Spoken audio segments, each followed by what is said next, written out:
New Year's is a time for celebration, well wishes, and midnight kisses.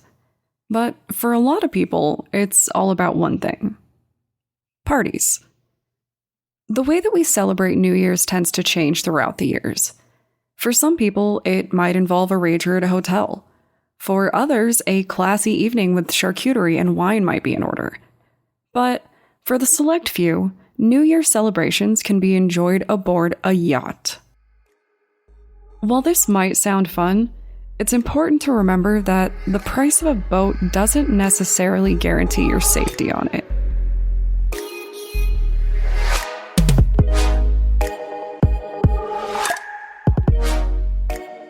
My name is Brienne, and I'm the host and creator of Among the Dirt and Trees, a show where we explore true crime cases that occur out in nature. In today's episode, we're going to discuss the murders of Ben Smart and Olivia Hope, a couple that went out on a yacht on New Year's and were never seen again.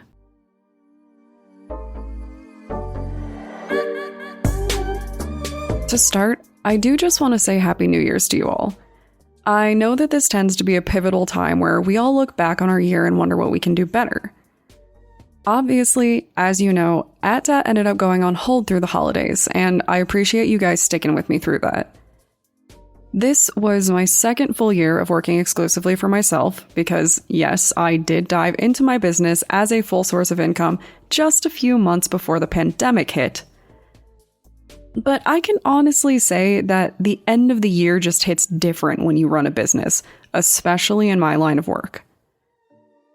Everyone is eager to spend what is left of their budgets, no one responds to emails in a timely fashion, and I get the joy of pulling everything together to make sure that everything is in line for my taxes, which I am responsible for. So, it's a lot, and December was a difficult month before all of that, so I'm glad to have taken the time to be able to bring you guys better and less frantic content.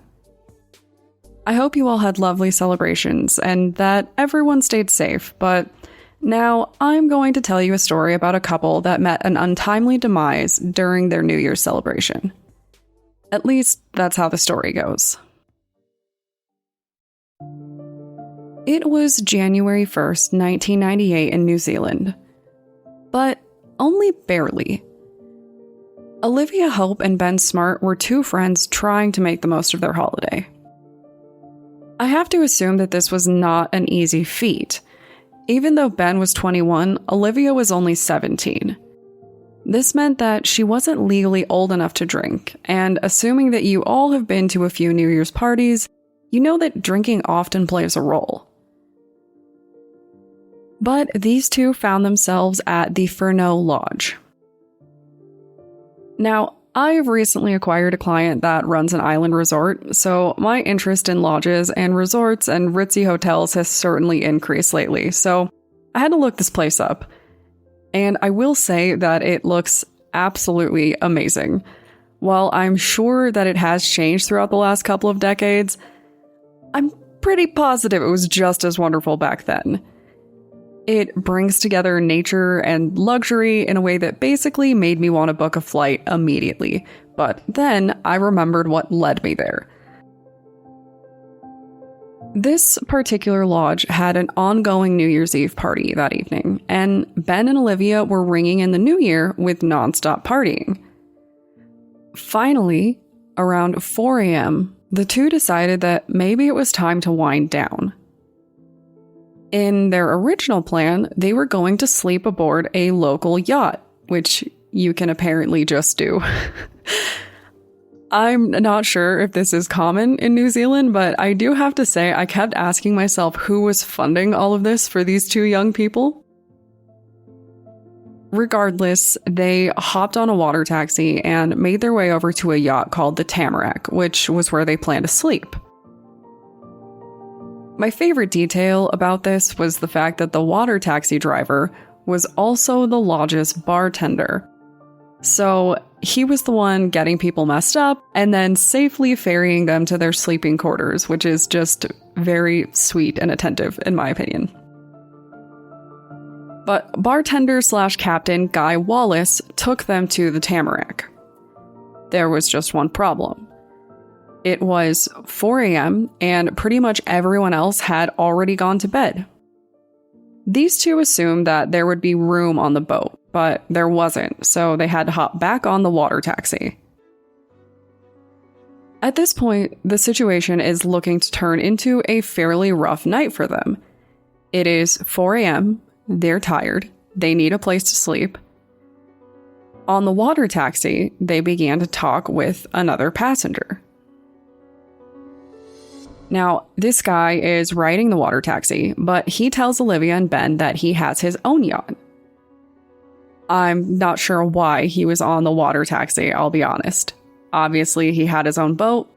Maybe he was drinking, maybe he was on another boat partying, or maybe he was just lying in wait for the perfect victims at a desperate hour. We don't know. But what we do know is that this strange and unidentified man offered to let them sleep aboard his yacht. Obviously, they didn't really have options. So our trusty bartender delivered them to this yacht, and then Ben and Olivia follow their new captain aboard. At this point, everything just goes pure radio silence.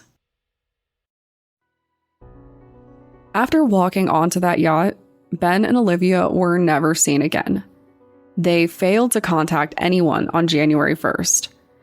By January 2nd, their parents were calling the police to report them as missing. People are worried, obviously, wondering what might have happened, and police start asking questions.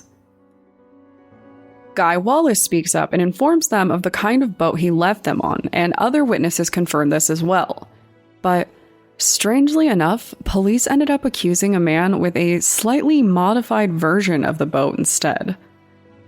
Witnesses reported a double-mast boat, but the accused, a man named Scott Watson, had only a single mast on his.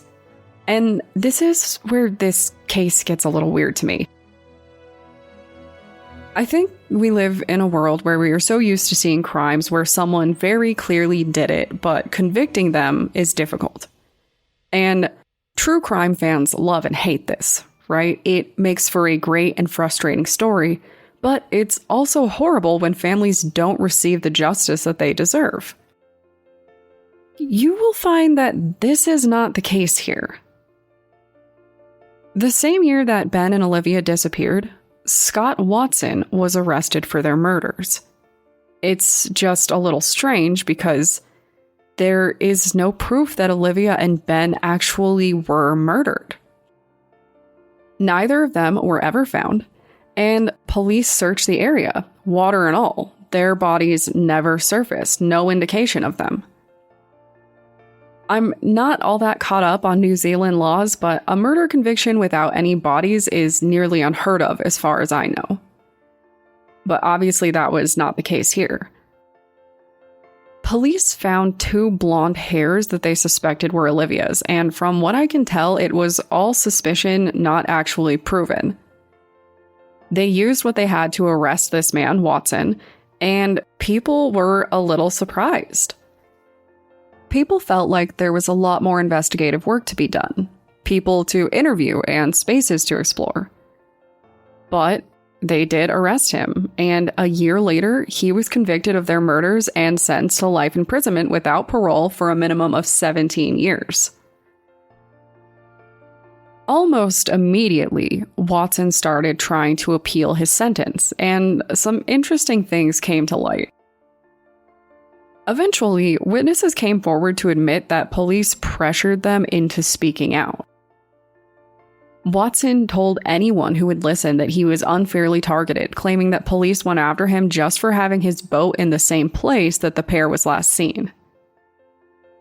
There were witnesses saying that he left the party after only one drink and that he seemed to try and leave the yacht area fairly quickly the next morning. People claimed that he was prone to violence and had other character flaws.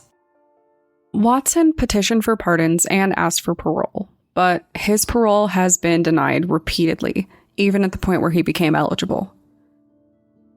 There was an instance where his cellmate said that he confessed to the murders, but then it later became apparent that there was actually a lot of incentive for them to do so. So it's all really messy. At this point, Watson has contended his charges for 23 years, which is pretty wild to think about.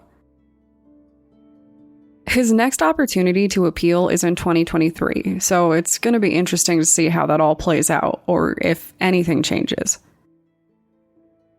This just feels like such a strange case for me. You guys know me, right? I'm not going to say that he did or didn't do it. It's very possible that he was a predator hunting for prey that night, but I do feel like the evidence is a bit iffy at best. I'm not saying the wrong guy is in prison because the situation is fairly damning, but it does seem pretty wild that he was charged with full-on murder without the confirmation that Ben and Olivia were ever murdered at all. Regardless, 2 young people never made it home. I guess I just hope that another person's life wasn't ruined in the process as well, if that makes sense. For a lot of us, New Year's Day is a day to start changing our lives. Or at least it's a day to be hungover while you make plans to change your life starting on the following Monday. But it isn't that for everyone, right? Some people, even good people, don't get to kick off the new year. I learned this lesson a couple of weeks ago in a pretty hard way, and I was reminded of it again a few days ago when I saw a trending act of violence and realized that I actually knew the names in the article. The year doesn't always end happy for people. And the new year doesn't always start happy for people either. But I like to think that there are always some bits in the middle that make it all worth it. So I will extend the obligatory basic podcaster well wishes. I hope that you all had a safe and fun night last night, and I hope that as you head into your new year, you do things that will make you proud when you look back to reflect on it. Start the business, write the story, learn that new hobby, go hiking more, hug your family, change your hair, launch a podcast. Do all of it or don't do any of it. Just do something that will make you better by the end of 2022. I think we all deserve that, right? So, if you want to discuss yacht parties, Lord of the Rings, or launching your own business or creative endeavor in 2022, feel free to contact me on Twitter or Instagram using the tag @datpod. Thanks, guys.